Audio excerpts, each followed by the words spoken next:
أعوذ بالله من الشيطان الرجيم. بسم الله الرحمن الرحيم. يا أيها النبي إذا طلقتم النساء فطلقوهن لعدتهن وأحصوا العدة واتقوا الله ربكم لا تخرجوهن من بيوتهن ولا يخرجن إلا أن يأتين بفاحشة مبينة وتلك حدود الله ومن يتعد حدود الله فقد ظلم نفسه لا تدري لعل الله يحدث بعد ذلك أمرا فإذا بلغن أجلهن فأمسكوهن بمعروف أو فارقوهن بمعروف وأشهدوا ذوي عدل منكم وأقيموا الشهادة لله ذلكم يوعظ به من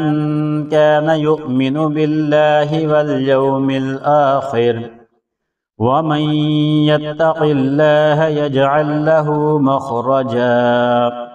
ويرزقه من حيث لا يحتسب ومن يتوكل على الله فهو حسبه إن الله بالغ أمره قد جعل الله لكل شيء قدرا واللائي يئسن من المحيض من نسائكم إن ارتبتم فعدتهن 3 أشهر واللائي لم يحضن وأولاة الأحمال أجلهن أن يضعن حملهن ومن يتق الله يجعل له من أمره يسرا ذلك أمر الله أنزله إليكم ومن يتق الله يكفر عنه سيئاته ويعظم له أجرا أسكنوهن من حيث سكنتم من وجدكم ولا تضاروهن لتضيقوا عليهن وإن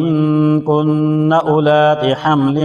فأنفقوا عليهن حتى يضعن حملهن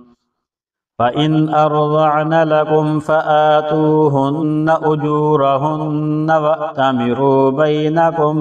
بمعروف وإن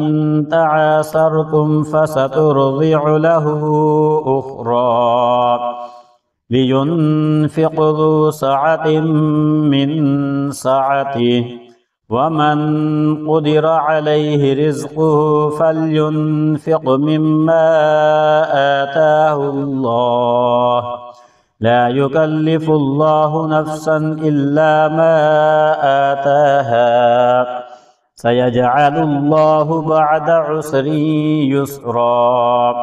وكأي من قرية عتت عن أمر ربها ورسله فحاسبناها حسابا شديدا وعذبناها عذابا نكرا